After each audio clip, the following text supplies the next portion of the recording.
Welcome, everyone. It's so lovely to have you here tonight. My name is Gemma Bolton. I'm an NEC member, and I'm pleased to welcome you to this event entitled Labour Conference Report Back and Next Steps Discussion. And this event is hosted by Arise, a festival of Labour's left ideas, and it's been supported by a range of left organisations, campaigns and publications, and many thanks to everyone for coming along tonight. So today's event is a culmination of now some 30 months of online events, forums, rallies and more that have been hosted and streamed. We're looking forward to both online and physical events going forward, starting with what was such a successful fringe event at Labour Conference a few weeks ago, and now this discussion tonight. So we all know that the Tories have had one of the worst and most reactionary responses in the world to the coronavirus pandemic. And now they're set to further restructure the economy in the interest of the super rich and with a massive new wave of austerity.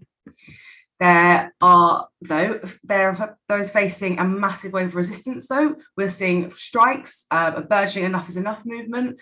There's protest groups like People's Assembly and Direct Action like Don't Pay and climate justice movements and so much more. And the Tories are trailing in the polls now too. So such a prospect means that Labour must rise to the challenges ahead, including in terms of backing those people in struggle to defeat the Tories' agenda right now, and in terms of putting forward popular and transformative policies that can change the country for the better. And so the purpose of the event tonight is to both review conference, including the important victories that we on the left had on numerous policy issues, as well as the setbacks we faced on other matters. And start that discussion on our strategy and what next steps going forward. And as I mentioned, as well as the fight for democracy in our party, part of this must also be providing the policy solutions put forward to the crises that we face in modern day, and of course taking that fight to the Tories. So please also donate at the link provided so Arise can continue hosting these important events and support other campaigns and links that are going to be put in the chat throughout the event. Please also note that captions are enabled on the Facebook stream if you need that. And we will have 10 minutes from each of our speakers, then a round of questions. So please do post your questions in the Q&A function on Zoom, and then we'll have some answers and some summing up from that. So without further ado, our first speaker is the Member of Parliament for Leeds East, and was under Corbyn our Shadow Justice Secretary, and is an absolute stalwart of the left that so many of us have so much time for. So Richard Burgon, how did you find Labour Party conference? Well, thanks very much, Gemma, and thanks for introducing me as a stalwart of the left. That's usually a euphemism for being old and having been around a long time. I'll settle for middle-aged person of the left, that's fine. But great to see you, Gemma. Great to see everybody on this call. And thanks to Gemma for doing such a great job on the NEC and continuing to do such a great job on the NEC and encouraging other people to stick with it and stay involved and fight for transformative socialist policies. That's really crucial. So thanks for everything you do, Gemma. I know it's not always easy, and that the context isn't always one that's particularly welcoming or friendly towards the left. So thanks for what you do for all members in your capacity on the NEC. Also great to be here with Rachel Garnham and CLPD, whom of course Rachel is a leading light of, did a fantastic job in conference and always do a fantastic job helping delegates and members to navigate through the labyrinthine kind of a complex network that conference and the conference order paper is. And I think CLPD, Rachel and others have an absolutely vital role to play. And finally, great to be on an Arise event. So thanks to Matt Wilgress and the team for putting this on, because it's important that we look forward. They do say that a week's a long time in politics, but last week was really era defining. So I'm not going to focus too much on what happened at Labour Party conference, so much as what's happened since Labour Party conference. And I know that Rachel's focus will be on much of the detail of what happened at conference, and that's vital. But I want to focus on where we are at now and what we need to be doing as a party right now and into the next general election. So what we've seen over the last week really does have echoes of Black Wednesday back in 1992. That led to a collapse in trust with the Labour Party with the Tory Party on the economy, and later the Tories' political collapse and our party's 1997 landslide.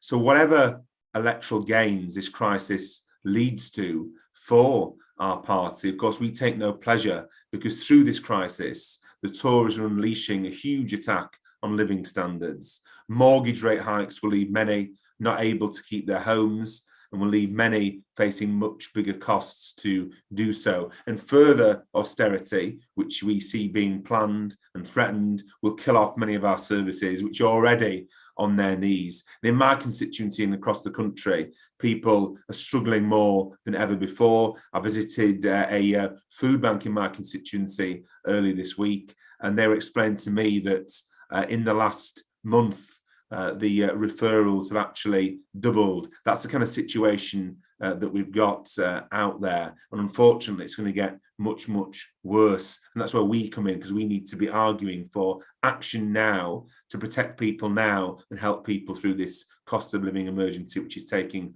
place now. Of course, we need to boot out the Tories at the next election, and it's fantastic that we're so far ahead in the opinion polls. We need that Labour government, and we need to all play our role in ensuring that that Labour government, if and when we get it in the next general election, is truly transformative and doesn't miss the opportunity to really change this rigged, rotten system. But in the meantime, there's a huge amount of work to do as well, because people are losing their jobs now, people are seeing the public services cut now, people are struggling to put food on the table now. We need to register with people why this crisis has happened, because Thatcherism 2.0 and Tory attempts to slash taxes for the rich and imposing this wretched trickle-down economics, this has driven this latest crisis. And even the financial markets know that the Tories' plans are rubbish and won't lead to growth.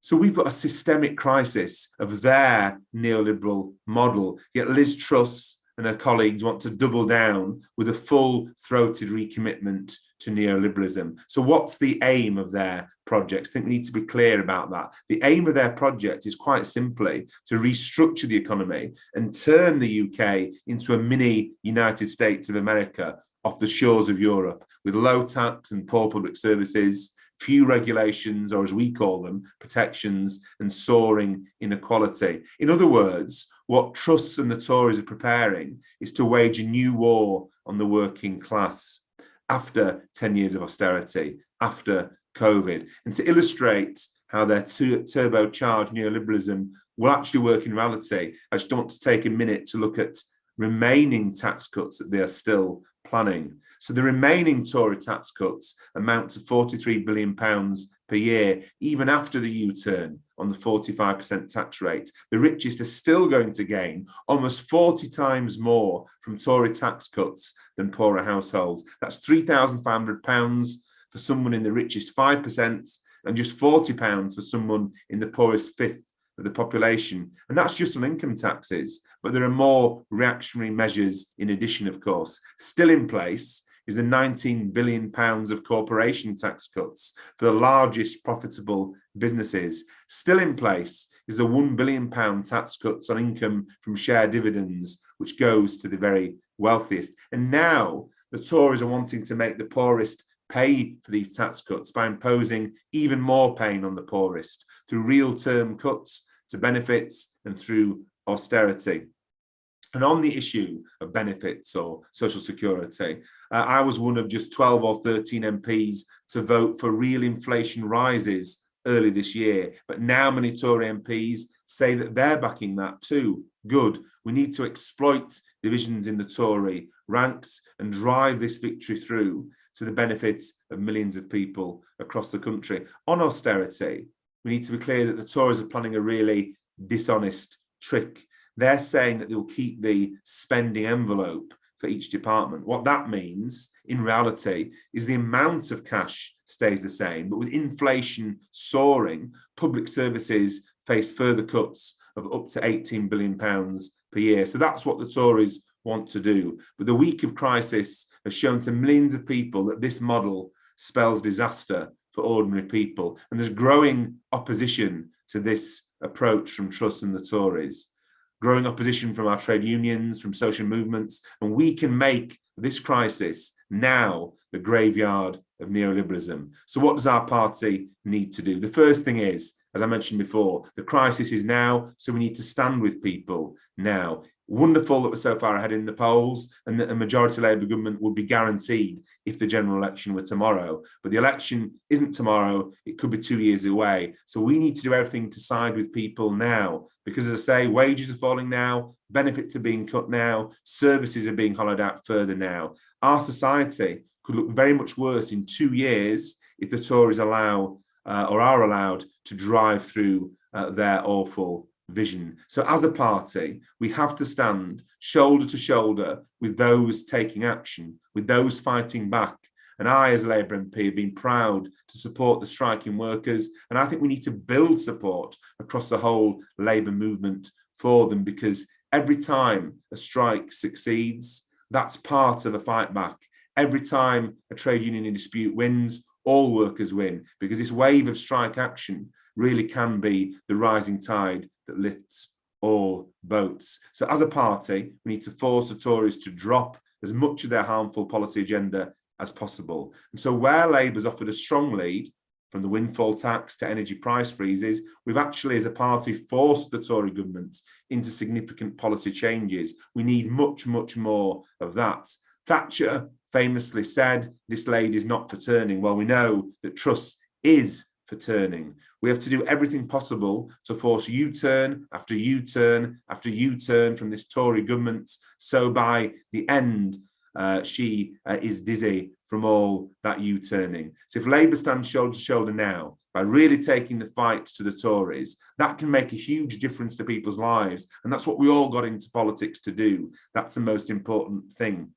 And doing it can help us show millions of people that Labour has got their backs. It can consolidate our poll lead. On the other hand, if we give the impression that we're turning our backs on people who are fighting back, for example, turning our back on workers on strike, it can send the wrong message to millions of people. It's important that we're never complacent, because if the powers that be in the right-wing newspapers and elsewhere get a chance to stop a Labour government, they certainly will. And every attack we defeat now is something that we won't have to reverse in government. And we can focus in government on not just undoing the damage, but on building a better society.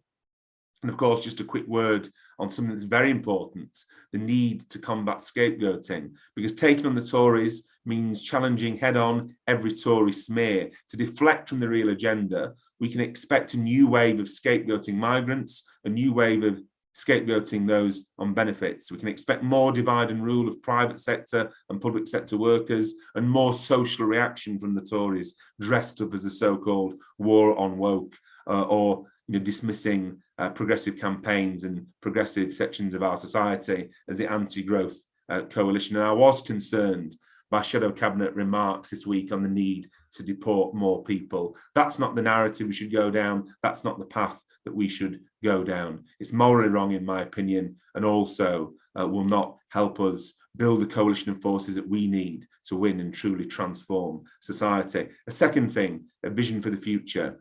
We really do need to seize hold of this moment. We really do need to begin to spell out how a Labour government is going to do things differently. That means using this crisis to explain why and how we build a fundamentally different country. That means, in my view, stepping up our policy agenda. We need to use the next 2 years to spell out what we will be doing. We can't just reveal our policies late on in the general election campaign. So we've seen some welcome steps forward at the conference, as Gemma mentioned, with the publicly owned energy company, rail nationalisation, and the greater emphasis on council houses, and also lifting the ban on new municipal bus companies. But these must only be the very first steps. We need a policy agenda that meets the challenge of the scale of this crisis. And there are no shortage of very popular, practical left policies. It's a whole range of them.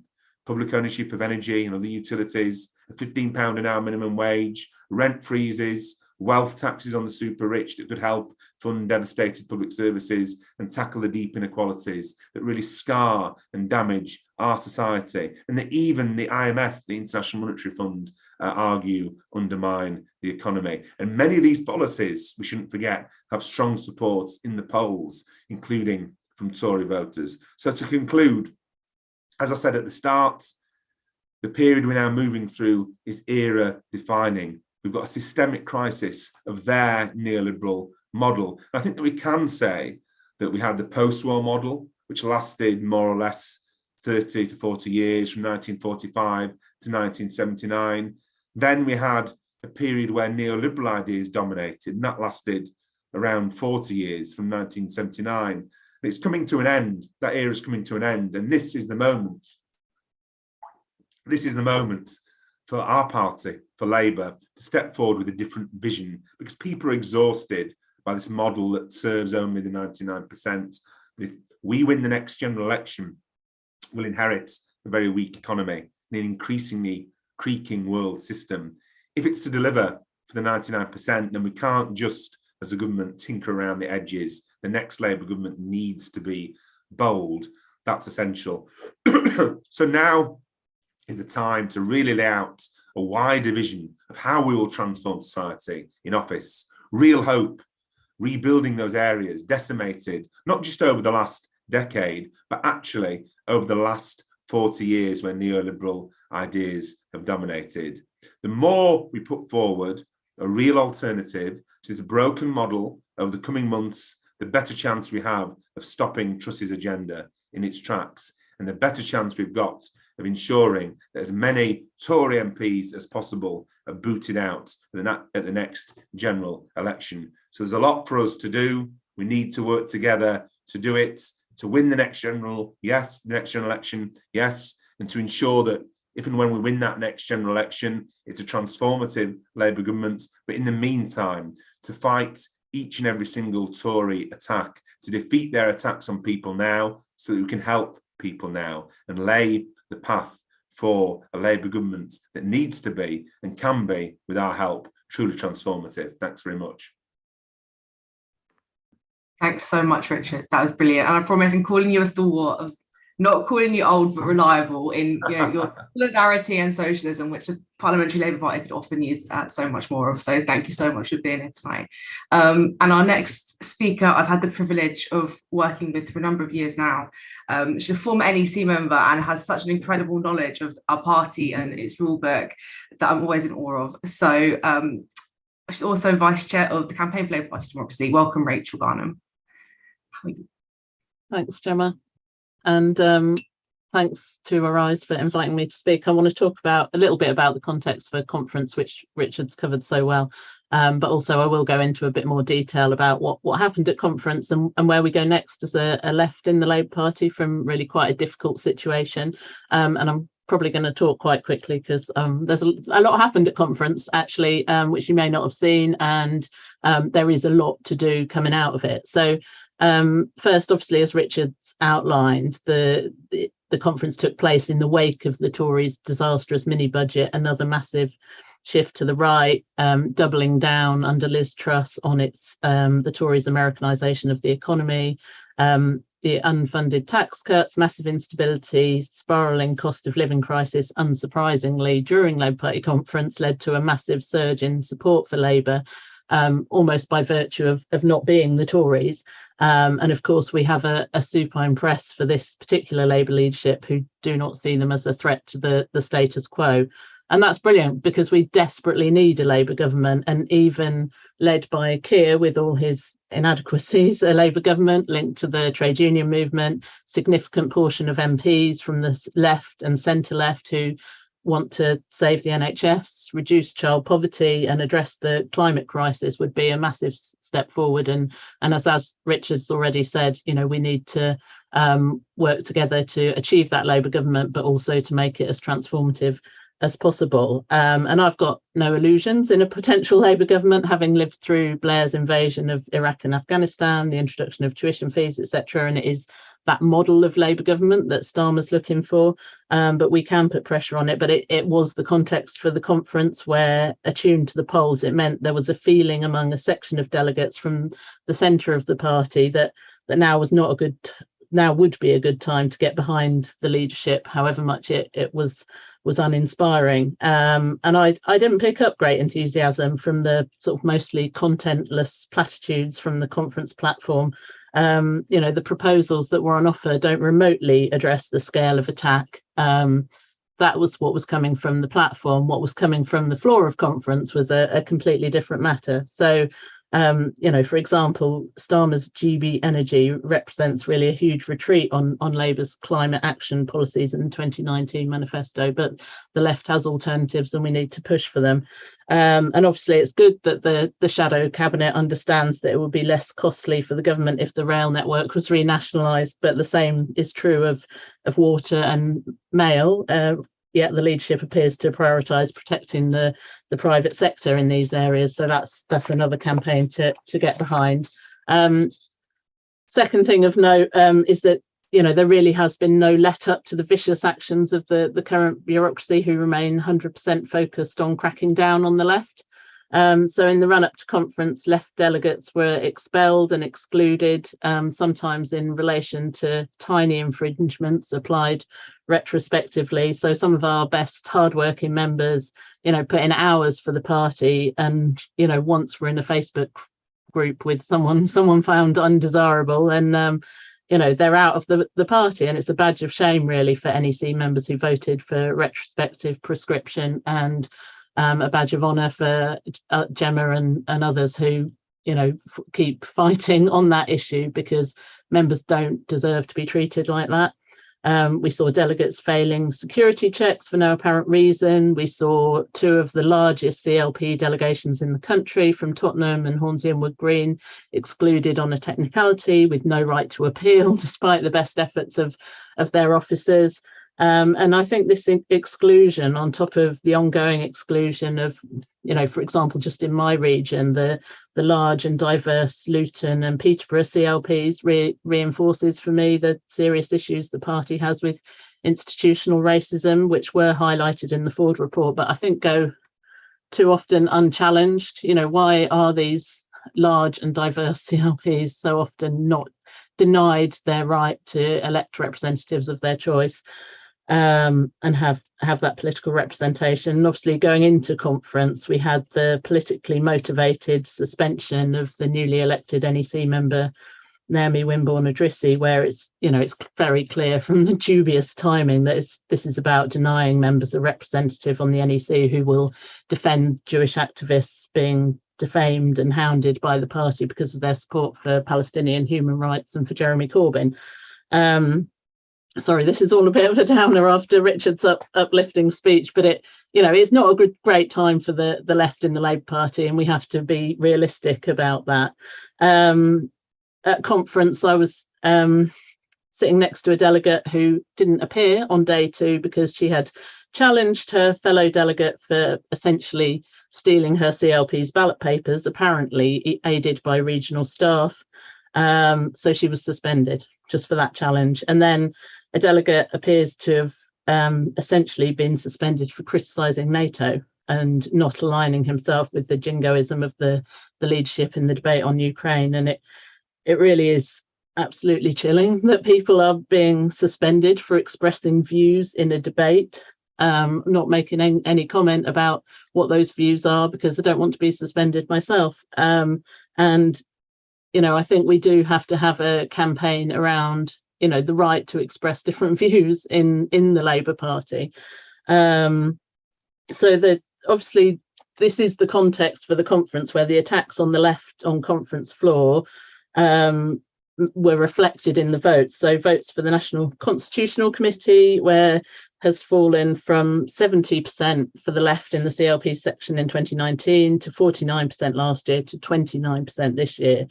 And I think given the demoralisation and the cheating, it's quite remarkable to still get 29% in the CLP section when, ballot papers will have gone to right-wingers. There were leaflets for the right-wing candidate, for Labour to win candidates on the chairs in the conference hall, which, you know, we got an announcement the next day that this was not allowed and would be cracked down on. Obviously, the vote had already happened by then. It was too late.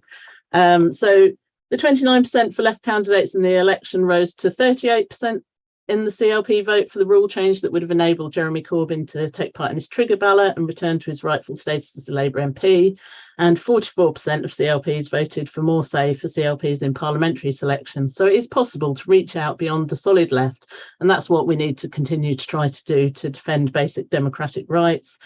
Small positive from the rule change debate was the passing of 2 rule changes coming from Labour's National Women's Committee and Women's Conference, which will make it easier to organise women locally and make the conference more representative. They're not earth-shattering, but it is a sort of proof of concept that equality structures can make their own rules, have a positive impact, and we need to defend and build on. And we do need to keep campaigning to make sure, you know, we actually get a women's conference next year, and that the promised disabled members conference and Black, Asian and minority ethnic member conference and committees do actually happen. We passed them in a rule change last year. Still no sign of them, but Diana Holland did give the commitment that they were in the budget for next year, so let's make sure they happen. Finally, on rule changes, it's worth noting that we'll once again have to wait a whole year for our rule changes. There will be no CLP rule changes next year, and next year the CAC CLP places will be elected by conference, not by OMOV as previously. So it will make it much easier for the right to remove our sitting CLP reps, Billy Hayes and Seema Chandwani, who have done a really good job in difficult circumstances in getting motions, rule changes onto the agenda and generally making the CAC a bit more democratic than the leadership would like it to be. So our first action point really is actually to stay in there fighting, get left delegates to conference next year to try and preserve some semblance of democracy and be ready to challenge regional officials choosing right-wingers to give ballot papers to, or allowing Labour to win leaflets to be given out in the hall and be there to vote for a democratic CAC.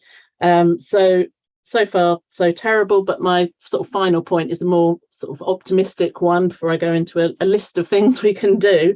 The trade union section at conference appeared to be much more combative than last year. And once again, policy passed, as we've said, is much to the left of that espoused from the platform.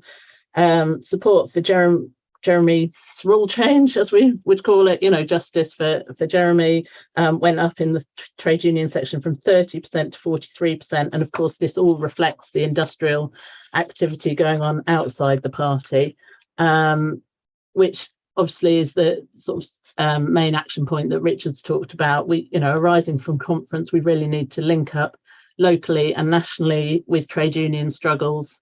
And it's been really great to see lots of CLP banners on picket lines, to see lots of Labour representatives, if not all our front benchers, out supporting the strikes.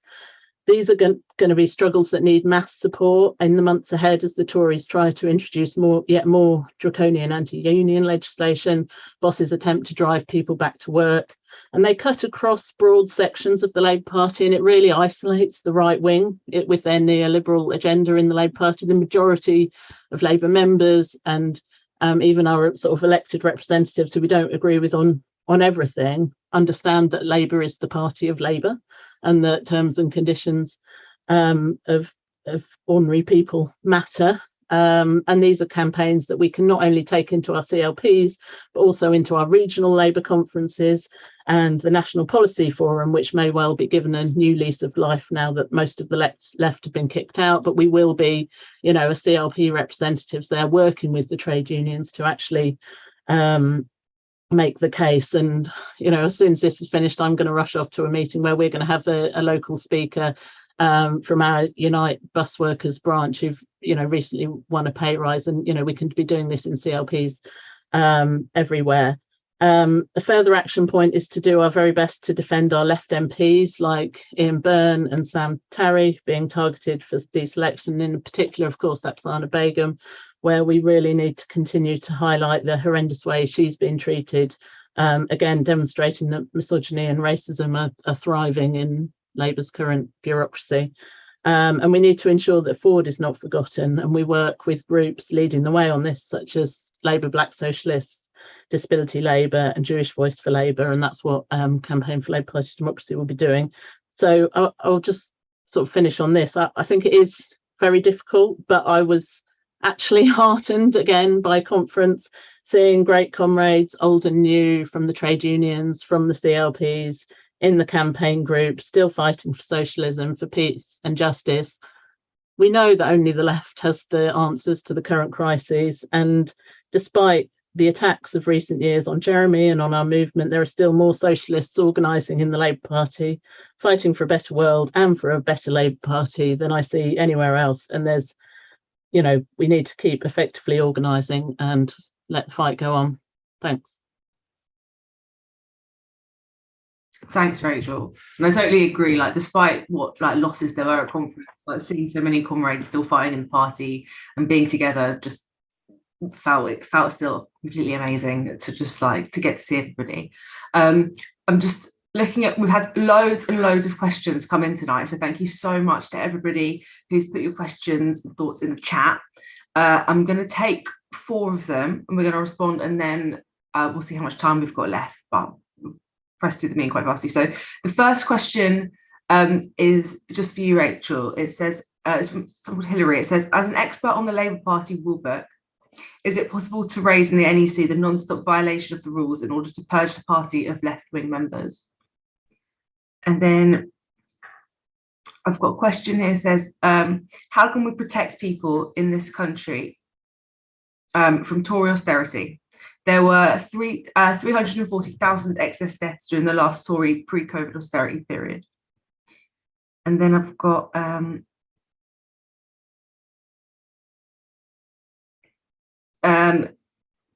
can speakers explain why we should stay in Labour and what we can do to fight for socialism in the party when Starmer is backtracking on the policy agenda and shutting down space for debate for the left in the party? Have you got those?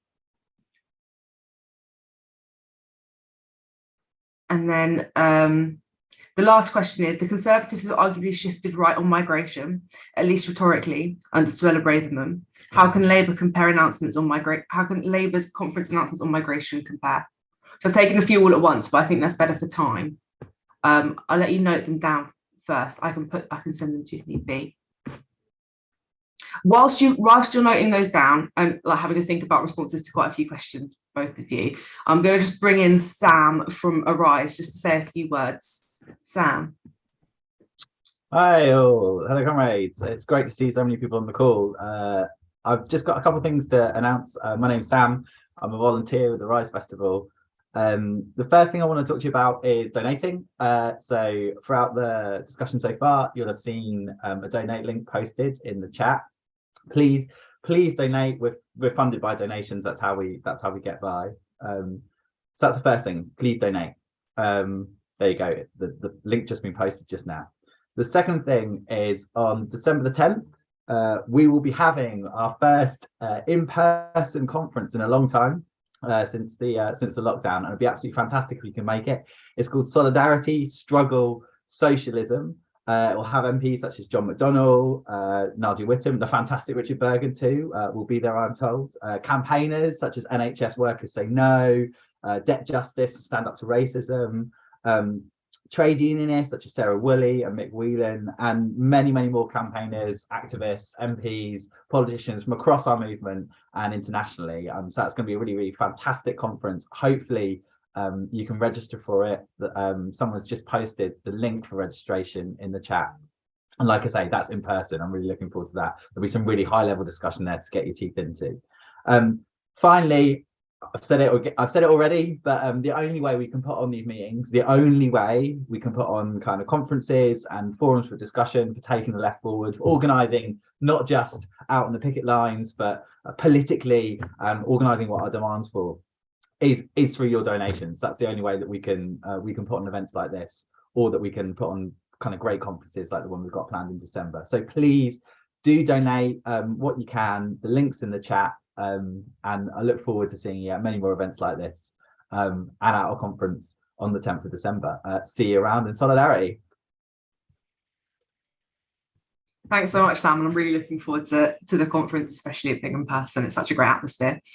I'm going to bring Richard back first, if you're ready, just to address some of those questions.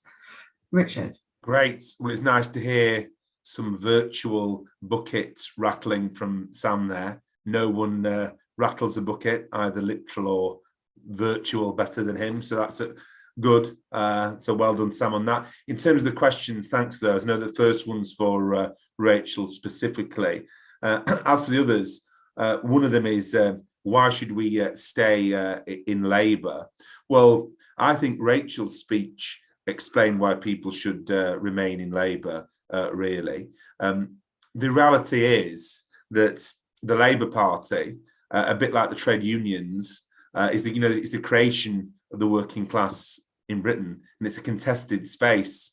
And just as trade union leaderships have sometimes been left, sometimes been right, that's the same in the Labour Party's history as well. And a leadership that doesn't look as favourable as it should on the left is sadly not an unprecedented situation in the Labour Party's history. And so I think it's really important that we stay in the party. And I know that politics isn't just about MPs, but we heard Rachel earlier mention MPs like Ian Byrne, like Apsana Begum, and like Sam Taryn. Of course, there are many others, for example, in the Socialist Campaign Group as well. But those three in particular have been under attack in relation to their candidacies, their trigger ballots to be candidates at the next election.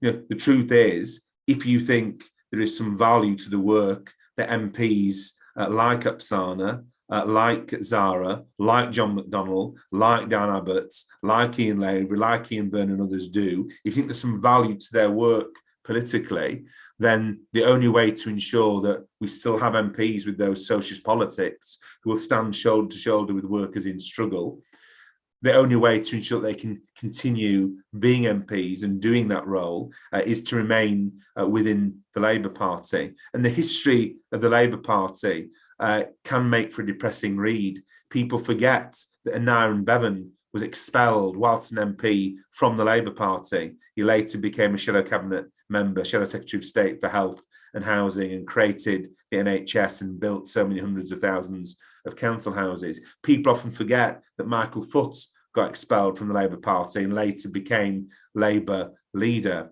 And I'm afraid that Labour leadership's not standing shoulder to shoulder with workers in struggle isn't unprecedented.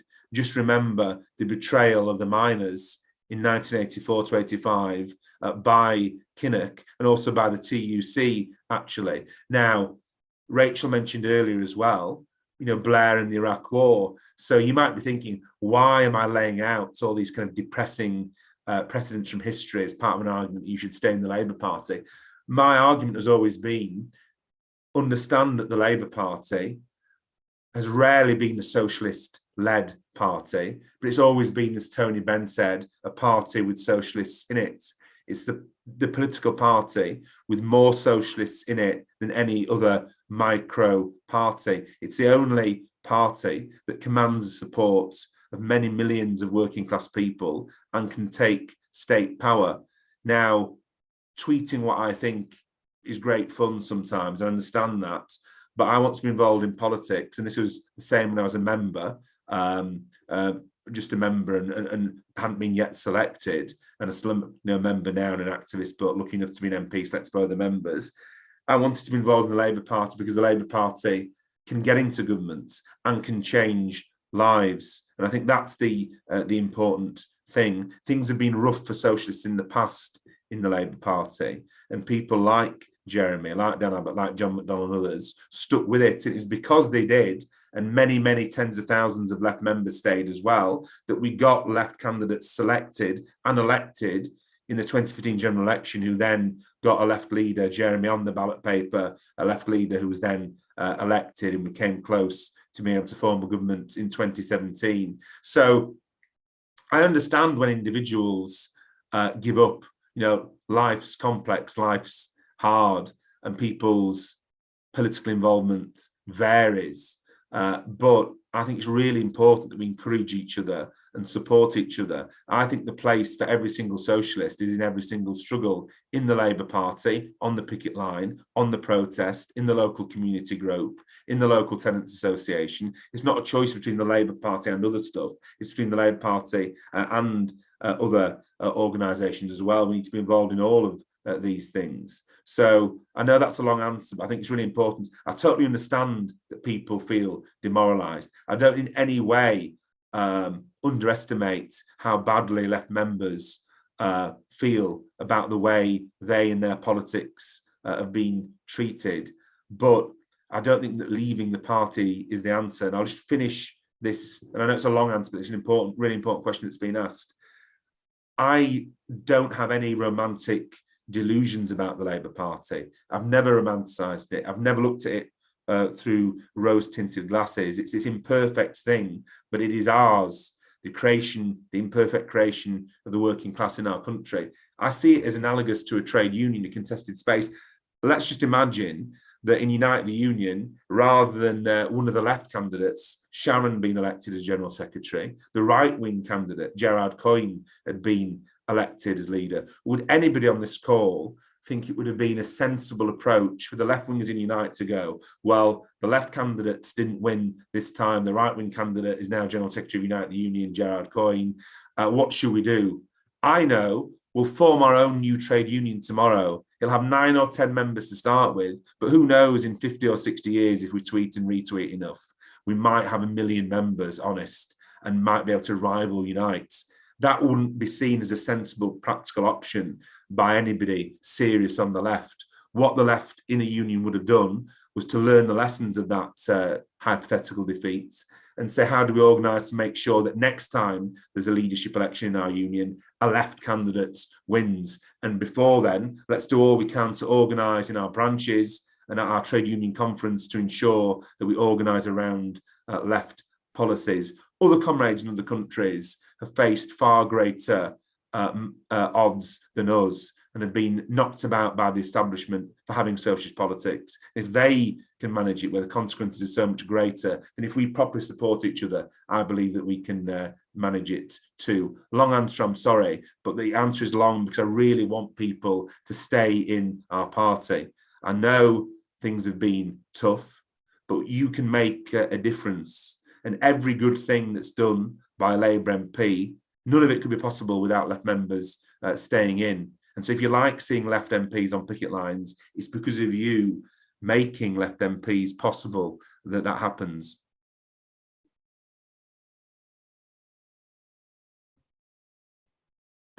Thanks, Richard. I think people need to hear often an inspiring speech just to keep fighting on. And I think everyone could have used that tonight. So thank you.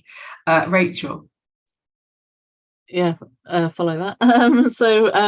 There were 4 questions, so I'm going to sort of go briefly through each of them. So the first, not in the right order, sorry, just the order. I've written them down.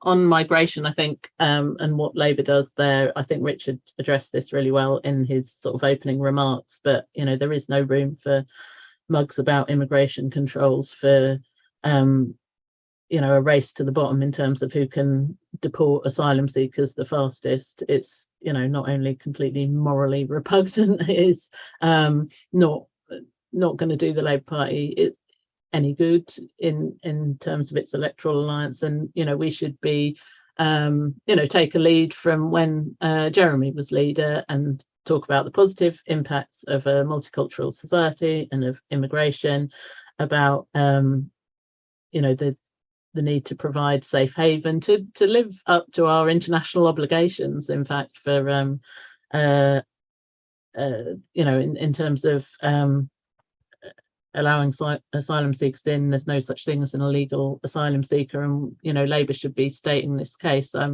think the figures on the 2019 and 2017 elections and who voted showed, you know, massive support for the Labour Party amongst Black and Asian and minority ethnic members. Went up through, you know, significantly prior from when from 2015, because they saw people saw a Labour Party that was on the side of ordinary people, you know, across the working class, and who were willing to challenge racism and not try and you're never going to outdo the Tories in terms of attacking immigrants and asylum seekers. So I think Richard was spot on, and obviously you know, following people like Diane Abbott and Belle Rivera-Addy on Twitter, they've, you know, always totally on point, and we should sort of amplify their voices as well. So there was a question about austerity, which I didn't quite get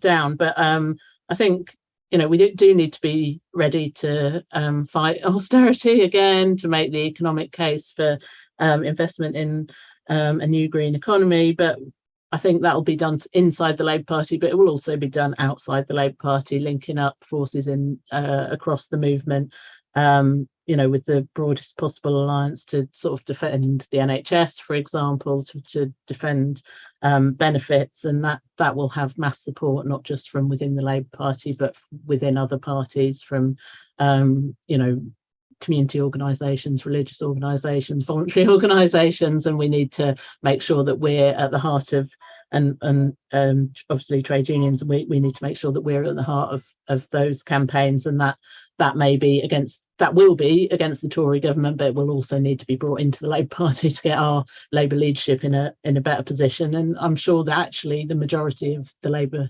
movement knows that. It's just a few people at the top who seem to think austerity is the only answer. And I think we should learn the lessons of 2015, where austerity light just didn't cut it for the electorate, and you know, we're in a far worse position now.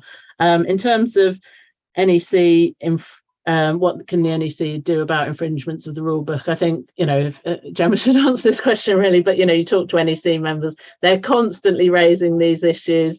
You know, at least when I was on the NEC, you get an answer on something. I think emails are not even responded to by the General Secretary.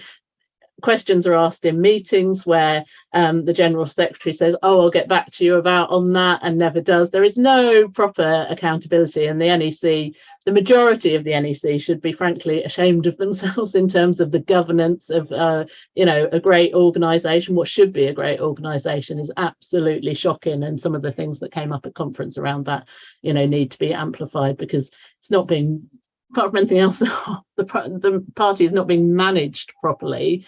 So even, you know, people talk about Keir's managerialism, you know, he can't even, but what's the point? You know, is it incompetence or is it a political attack? There's quite a lot of both. So I think we just keep raising the issues, we keep highlighting the cases. I think there are you know, lots of members getting together to challenge things legally. That's difficult, but, you know, the rule book is being ignored. But I don't think ordinary grassroots members or trade unionists, you know, think that this is a good thing, you know, from across the political spectrum. So just have to keep highlighting it. And, you know, you can see in like votes around rule changes for selections, you know, across the political spectrum, grassroots members want to select their own candidates. They are perfectly well placed to decide, you know, who from their community could best represent them in Parliament. And it's absolutely disgusting that they're not being allowed to do that, that the NEC is cherry picking this sort of favoured bag carriers to be parachuted in places.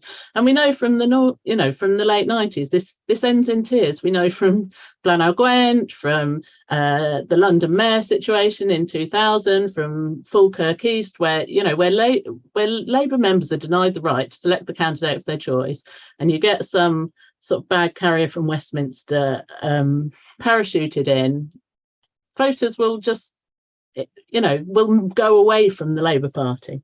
So hopefully we won't need to learn those lessons the hard way again. And then Richard's sort of given a rousing sort of speech about why we stay in the Labour Party. I made a few remarks about it. I'll give you two more reasons. One is sheer bloody mindedness. They hate us being there, and I'm quite happy to keep banging away about this, because why would you vacate the space and make it easy for them? They would go a lot, the sort of neoliberal agenda would like to get full control of the Labour Party, break the link with the trade unions, get rid of all the left MPs and make it essentially a sort of liberal party where there's no members involved at all.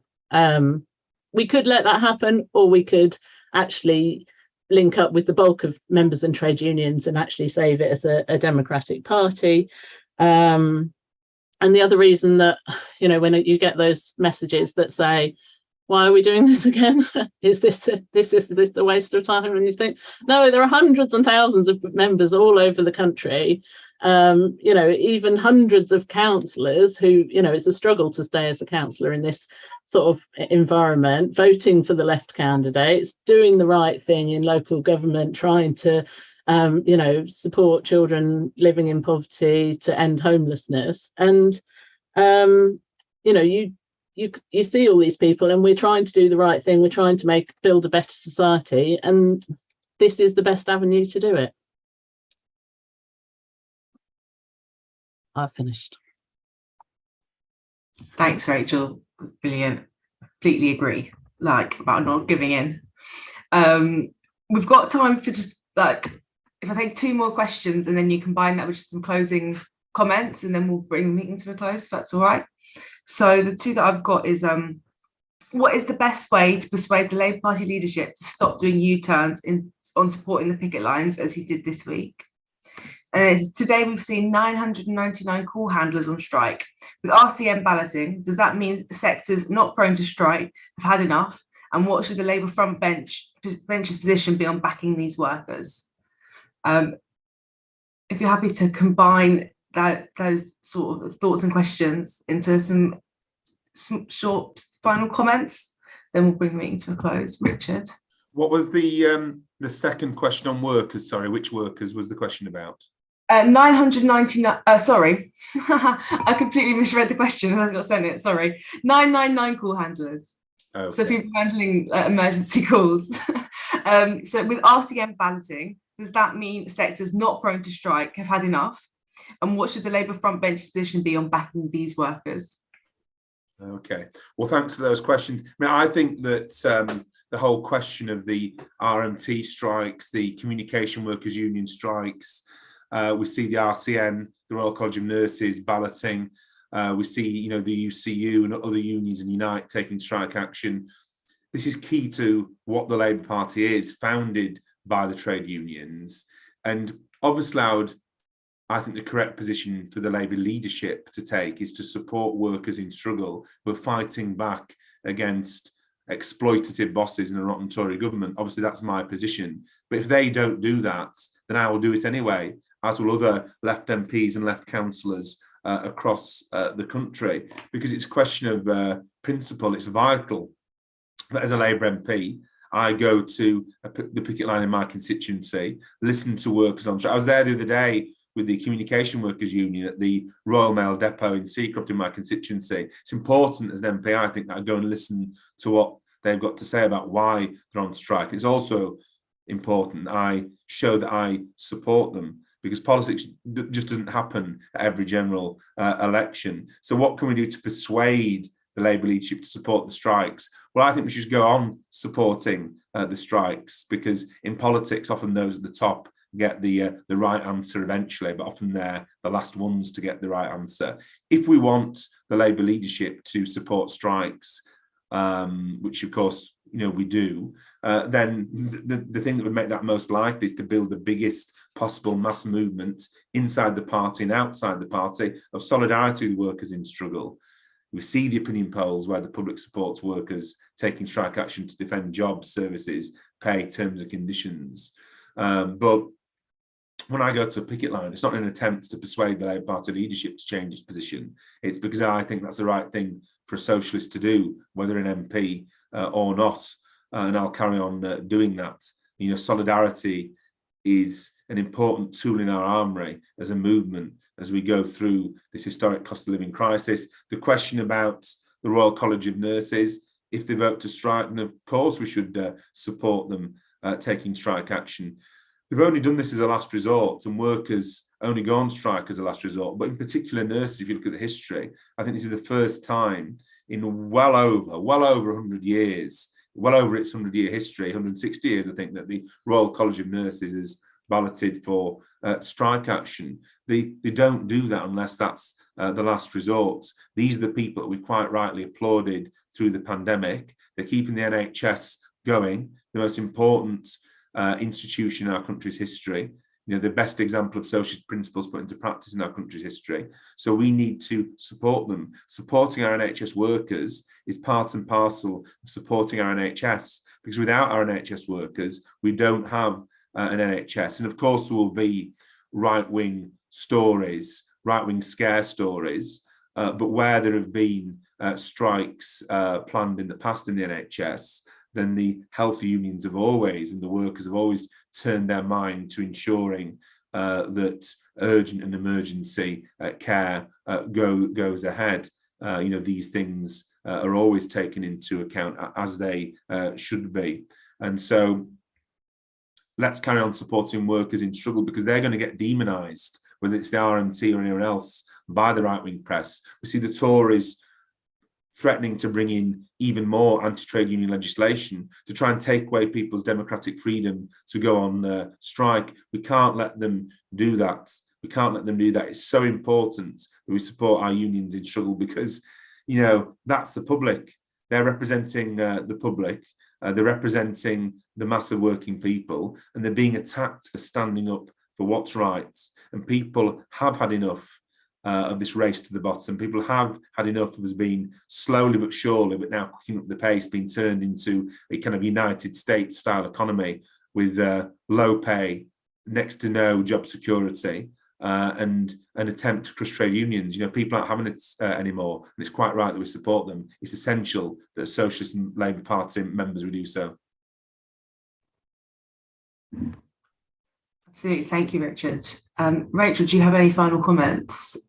Yeah, I'm going to keep it brief because I have to get to my CLP meeting where we've got a resolution to donate to the CW Strike Fund, and you know, that is exactly an example of you know, what we can all be doing in our CLPs, bringing these issues in to back these workers. And yeah, 100% support for workers taking action. We've had 40 years, as Richard outlined, of neoliberalism. I know, you know, my own union, UCU, we're hoping to go back on strike. I've lost a day's pay, you know, essentially in the last 10 years because of below inflation pay cuts, and across the public sector, certainly that's been the same. The NHS is on its knees, especially with COVID and, you know, the sort of backdoor privatisation. So, you know, I think there's massive support across the labour movement, but I think there's massive public support. You know, people see what these workers are going through and think it's, you know, grossly unfair that they're not given the pay rises, and yet the profits and the bankers, you know, bankers' bonuses now can go through the roof again. Profits are rising, and we need massive redistribution. There's public support for it, and I think that will isolate the Labour leadership unless they get on board. And you know, I think the numbers of people in the Labour Party who don't support these workers is actually quite small. Unfortunately, they're the people who are running the Labour Party at the moment. So we need to make sure this is sort of seen to be the position of the Labour Party locally, regionally, and hopefully we can force a few more shadow cabinet members onto the picket lines, because they have been seen there, you know. And I think that's what we actually need to consolidate our poll lead and actually be seen to stand up for ordinary people. So yeah, people have had enough, haven't they? And we need to get behind all these industrial disputes, because these are the people fighting back, and that's where the fight is, and it's really necessary. Absolutely.